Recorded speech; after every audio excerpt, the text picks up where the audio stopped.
অত্যন্ত সুশৃঙ্খলভাবে নিয়মতান্ত্রিকভাবে একটা উৎসবমুখর পরিবেশে ডাকসু নির্বাচন অনুষ্ঠিত হচ্ছে।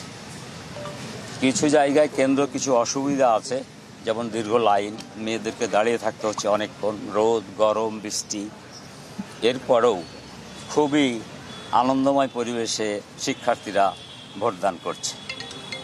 শামসুন্নাহার হলের ভোট যেখানে হচ্ছে ইউ ল্যাবে এবং ঢাকা বিশ্ববিদ্যালয়ের ক্লাবে, এবং জগন্নাথ হলের যে নির্বাচন হচ্ছে আরও দুইটি, সেটা ঢাকা বিশ্ববিদ্যালয়ের জিমনেশিয়ামে, সেখানে গরম এবং অন্যান্য কারণে পরিবেশটা খুবই অসহনীয়। এই অবস্থাকে উপেক্ষা করে শিক্ষার্থীরা কিন্তু ভোটদানের জন্য আগ্রহ সহকারে দাঁড়িয়ে আছে। এটা অনেক বড় পজিটিভ দিক মনে করি ঢাকা বিশ্ববিদ্যালয়ে ডাকসু নির্বাচনের জন্য।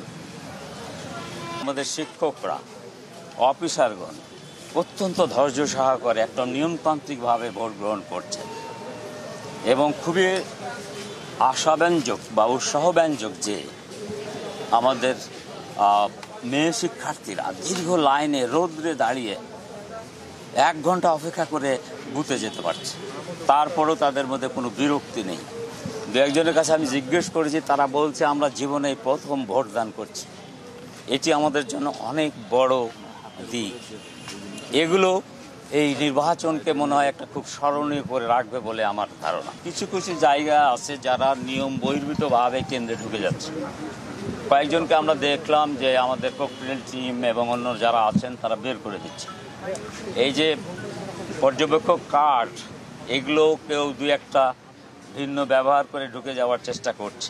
কেউ হয়তো অভিযোগ করতে পারে, 2-1টা ছোটোখাটো বিষয়ে আমিও অভিযোগ করেছি, তখন দেখলাম যে তাদেরকে বের করে দেওয়া হচ্ছে। তো আমি মনে করি যারা প্রার্থী, যারা অংশগ্রহণ করেছে তারা তো ঢুকবে এবং নির্বাচন কমিশন এটা দেখবে। নির্বাচন কমিশনের যে 10 জনের আছে, এর মধ্যে 2 জন তো কেন্দ্রে বসা আছে, সেখানে প্রক্টর আছেন, ওনারা এই বিষয়টি দেখবেন। এটি তো ওনাদের বিষয়। বেশ কয়েকজন প্রার্থী অভিযোগ করেছে আচরণবিধি লঙ্ঘনের ব্যাপারে, সেটি হচ্ছে 100 মিটারের ভিতরে প্রচারপত্র বিলি করা যাবে না, এবং আমরা এটা দু একটা ক্ষেত্রে হয়েছে। তবে শিক্ষার্থীদের বোঝার ক্ষেত্রে মনে একটু ভুল আছে। আপনি যখন এখান থেকে ঢুকলেন, এটা 100 মিটার, বাইরে তো 100 মিটার না। আপনি কাকে ভোট দিবেন সেটা নিয়ে যাবেন না, নিয়ে যেতে হবে। তো এতজনের প্রার্থীর নাম তো মুখস্থ করলে আধ ঘন্টা লাগবে ভোট দিতে।